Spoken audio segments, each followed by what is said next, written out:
Hello friends, स्वागत है आप सभी का मेरे channel Shiv twin flame journey पर। माय लविंग ट्विन सोल्स, आप सबको बहुत बहुत प्यार एवं आभार। जितने भी नए सोल मेरे इस चैनल पर आए हुए हैं, मैं सभी का स्वागत करती हूँ। डीएम के सीक्रेट्स। प्रियो, जिस प्रकार इस ट्विन फ्लेम जर्नी में डीएफ ये कहती है कि डीएम इतना साइलेंट क्यों रहते हैं, डीएफ अपने सारे इमोशंस एक्सप्रेस कर देती है, लेकिन डीएम ऐसा क्यों नहीं करते। डीएम क्या कुछ भी महसूस नहीं करते? डीएम सब कुछ महसूस करते हैं, लेकिन कुछ कहते नहीं। दूसरी बात कि डीएम डीएफ से भागते क्यों हैं। रनर चेज़र के गेम में जब डीएफ चेज़र बनी हुई है और डीएम रनर बने हुए हैं, लेकिन उससे पहले स्थिति बिल्कुल ठीक थी, पर अब डीएम क्यों भाग रहे हैं, वो क्यों रनर बने हुए हैं। आज इसी विषय पर मैं वीडियो बना रही हूँ। कुछ ऐसे पॉइंट्स बता रही हूँ जिसे आपको जानना ज़रूरी है कि क्या होती है डीएम की मेंटलिटी, डीएम किस तरह सोचते हैं और जो कुछ वो करते हैं उसके पीछे कारण क्या होता है। तो ये वीडियो बहुत इम्पोर्टेंट है, इसे पूरा देखिए। जो पॉइंट्स मैं बता रही हूँ उस पर ध्यान दीजिए। तो आइए चलते हैं, जानते हैं इसके विषय में। फर्स्ट पॉइंट है डीएफ एक आईना। जिस प्रकार हम हमेशा इस जर्नी में कहते हैं कि डीएम डीएफ का आईना है और वो डीएफ को आईना दिखाते हैं, जिससे उनके सारे वोन्स, डार्कनेस, ब्लॉकेजेस सरफेस पे आ जाते हैं, चाहे वो पास्ट लाइफ की ही क्यों ना हो। और यहीं से रनर चेजर का गेम शुरू होता है। तो जिस प्रकार डीएम अपने डीएफ को आईना दिखाते हैं, उसी प्रकार डीएफ भी अपने डीएम को आईना दिखाती है। होता ये है कि दोनों एक ही सोल है। अब यहाँ पर सबसे पहले डीएफ को अपनी जर्नी पूरी करनी है, क्योंकि इनर वर्क का जिम्मा उनके कंधों पर है। तो वो खुद पर काम करती है, इससे वो अपनी जर्नी में आगे बढ़ती है, उनकी अवेकनिंग होती है। लेकिन डीएम का क्या, यहाँ पर डीएम को भी अवेकन होना है, उनकी भी सोल ग्रोथ होनी है, उनको वो लेसन सीखने हैं, उनको भी अपना सोल पर्पस जानना है। तो ये काम कौन करेगा उनको सही रास्ते पे लाने के लिए, उनको जगाने के लिए? डीएफ। क्योंकि जब सोल कॉन्ट्रैक्ट हुआ तो डीएम और डीएफ दोनों ने ये संधि की है, ये समझौता किया है कि हम दोनों एक दूसरे को जगाने का प्रयास करेंगे। अब जब दोनों का मिलना होता है तो दोनों ही एक दूसरे को जगाने का प्रयास कर रहे होते हैं। हालांकि पहले डीएफ को जागना है, इसीलिए यहाँ पर रनर चेजर का गेम शुरू होता है, जहाँ पर डीएम भागते हैं, रनर बनते हैं और डीएफ चेजर बनती है। तो यहाँ पर डीएफ की अवेकनिंग पहले हो रही है, पर डीएम का भी तो नंबर आएगा। तो उनके लिए भी बहुत से लोग रखे गए हैं, यानी कि जब उनकी अवेकनिंग होगी तो कार्मिक को लाया जाएगा, चाहे वो लोग हो या सिचुएशन, किसी न किसी से उनको ट्रिगर करवाया जाएगा, तब जाकर उनकी अवेकनिंग होगी।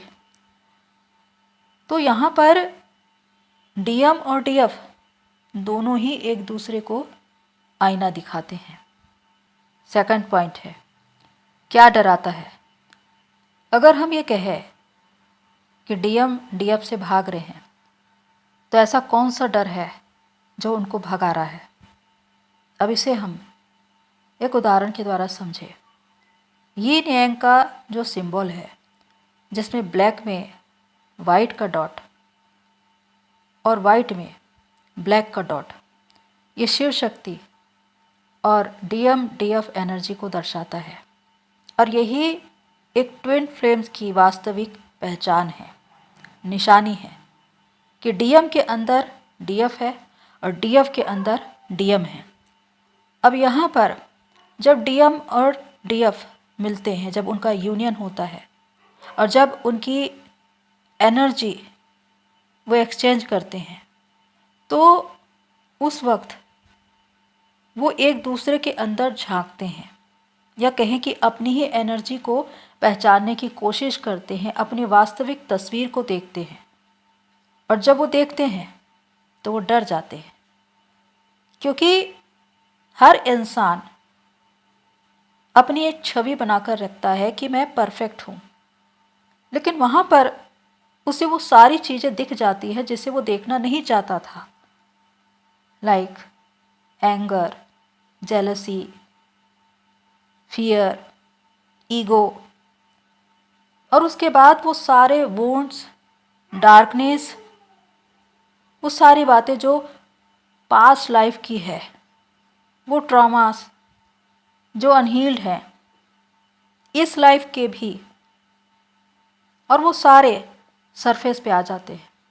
और उसके बाद शुरू होता है डर, कि वो उन्हें एक्सेप्ट नहीं करता। वो यही कहता है कि मैं ऐसा हूँ ही नहीं, और वो उससे भागता है। तब रनर चेजर का गेम शुरू होता है, और इसी वजह से डीएम रन करते हैं, क्योंकि वो खुद अपने वास्तविक स्वरूप को देख नहीं पाते या स्वीकार नहीं कर पाते, क्योंकि उसमें बहुत से जख्म हैं, बहुत से घाव हैं जो ठीक नहीं हुए हैं। और जब जब वो उनको दिखाई देता है तब तब उन्हें दर्द देता है, उन्हें ट्रिगर करता है। और जो छवि उन्होंने बनाकर रखी है खुद की कि मैं परफेक्ट हूँ, वो छवि उनकी टूट रही है। इसी वजह से वो उन बातों को एक्सेप्ट नहीं करते, और इसी वजह से वो भागते हैं। थर्ड पॉइंट है ईगो, यानी कि अहम, जो सबसे बड़ा वहम है। और ये कि हम अपनी वास्तविक पहचान को कभी भी स्वीकार करना नहीं चाहते। हम दूसरों में बदलाव चाहते हैं, लेकिन खुद बदलना नहीं चाहते। और ये ट्विन फ्लेम जर्नी हमें इसलिए मिलती है ताकि हम खुद बदलें, और हमारे बदले हुए जीवन से लोग कुछ सीखें। और इसीलिए डीएम और डीएफ की अवेकनिंग होती है। लेकिन जो सबसे बड़ा अवरोध है वो है ईगो, क्योंकि ये कभी भी वास्तविकता को स्वीकार नहीं करेगा। अगर कोई ये कहता है कि मैं परफेक्ट हूँ, तो वो कभी भी अपने आप में गलतियों को, कमियों को ढूंढने की कोशिश नहीं करेगा। और अगर वो ऐसा नहीं करता तो वो कभी भी अपने आप को स्वीकार नहीं कर पाएगा और कुछ सीख नहीं पाएगा। यही कारण है कि बहुत से लोगों की जर्नी स्टक है। ये जर्नी लर्निंग की जर्नी है, हमको सीखने के लिए आए हैं। और इस जर्नी में जो कुछ दिखाई देता है वो है हमारी कमियां, हमारी कमजोरियां। हमारे अंदर विशेषताएं भी है और कमजोरियां भी है, लेकिन जब हम उन कमजोरियों पर काम करेंगे तभी तो एक बेस्ट वर्जन बनेंगे। और ये डीएम और डीएफ दोनों के लिए होता है। पर जो ईगो है वो सामने आ जाता है और कहता है कि मुझे बदलाव की ज़रूरत नहीं। लेकिन जो आगे बढ़कर उसे स्वीकार करता है वही खुद पर काम कर पाता है और एक बेस्ट वर्जन बनता है। अगर हम डीएम के विषय में कहें कि डीएम अपने डीएफ के लिए सब कुछ महसूस करते हैं लेकिन कभी भी कहते नहीं। इसके विपरीत डीएफ बहुत ज़्यादा इमोशनल होती है। वो अपने दिल की सारी बातें उन्हें बता देती है कि तुम मेरे लिए क्या हो, मैं तुमसे प्यार करती हूँ, तुम मुझे पसंद हो। पर इसके बदले में डीएम कुछ नहीं बोलते, वो कुछ जवाब ही नहीं देते। यानी कि आपके सारे इमोशंस ज़ाया हो गए। तो इतना मिस्टीरियस जो अपने आप को रखते हैं, साइलेंट रहते हैं। और सबसे बड़ा उनका ये ईगो कि मर्द को दर्द नहीं होता, चाहे कितनी ही तकलीफ़ हो, लेकिन वो ये दिखाने की कोशिश करते हैं कि मुझे तकलीफ़ नहीं होती। कितना भी वो टूट रहे हों लेकिन आंखों में आंसू नहीं आते। भले ही वो अंदर अंदर रोए, अकेले में रोए, लेकिन किसी इंसान के सामने नहीं रोते, क्योंकि वो लोगों के सामने ये बताना चाहते हैं कि मैं मजबूत हूँ। और इसीलिए तो जब डीएम की अवेकनिंग होती है और वो टूटते हैं, तब सबसे पहले उनके ईगो का एंड होता है।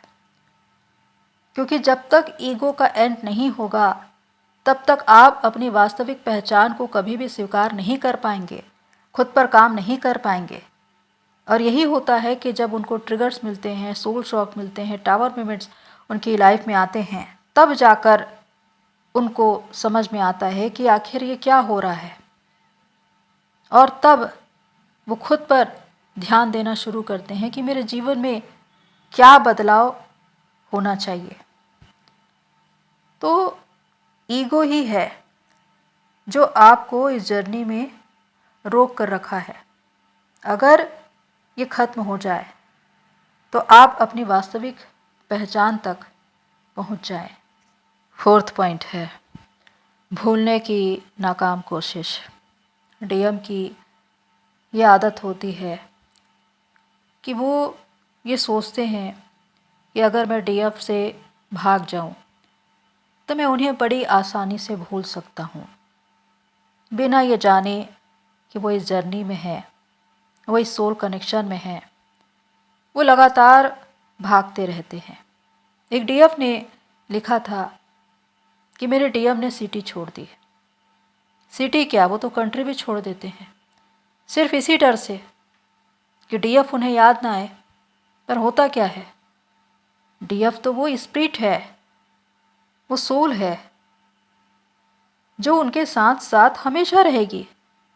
जहाँ कहीं वो चले जाए, किसी सिटी में चले जाए, किसी कंट्री में चले जाए, दुनिया के किसी छोर में चले जाए, डीएफ तो उनके साथ साथ ही रहेगी।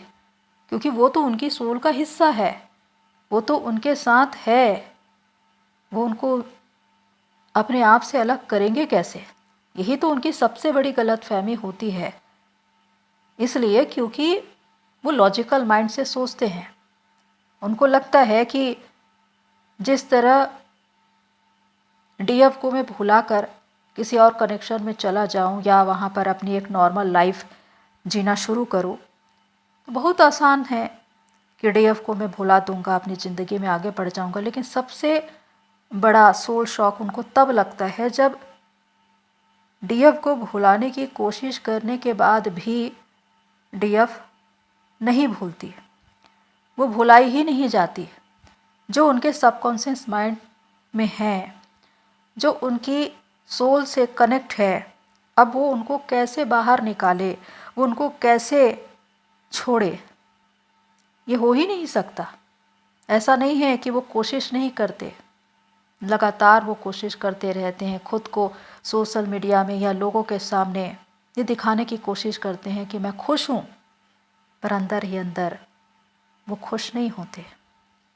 वो ये दिखावा करते हैं कि मैं बहुत बिज़ी हूँ, मैं अपनी ज़िंदगी में आगे बढ़ चुका हूँ, लेकिन सिर्फ 3D लाइफ में धन दौलत, पैसा, गाड़ी, बंगला, लग्जरी लाइफ, जो कुछ वो प्राप्त कर ले, लेकिन वो असीम शांति, वो पीस जो डीएफ के साथ होती थी, वो उनको नहीं मिलती। वो मेंटल पीस उनको नहीं मिलती। इसलिए वो ये सोचते हैं कि ये कौन सा इंसान था जिसको मैं भूल नहीं पा रहा हूँ। और ऐसा नहीं है कि सिर्फ डीएफ को ही वो सारे संकेत मिलते हैं डीएम के बारे में। डीएम से जुड़ी हुई चीज़ें, उनका नाम, उनके डेट ऑफ बर्थ का नंबर, डीएम को भी दिखाया जाता है डीएफ के बारे में। उनको भी डीएफ की छवि हर जगह नज़र आती है। चैनल सॉन्ग के द्वारा उनको वो सारी बातें सुनाई जाती है। डिवाइन हर संभव कोशिश करते हैं डीएम तक इन बातों को पहुंचाने की।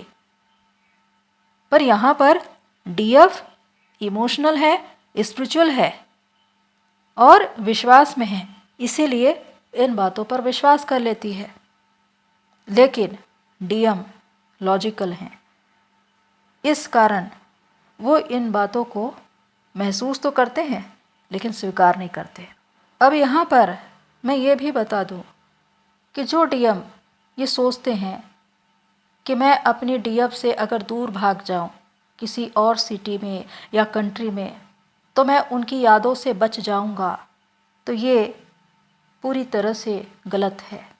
ये उनकी एक नाकाम कोशिश है जो वो कर रहे हैं, क्योंकि जो उनसे सोल लेवल पर जुड़ा हुआ है, एनर्जेटिक उनसे कनेक्ट है, उनसे वो पीछा कैसे छुड़ाएंगे।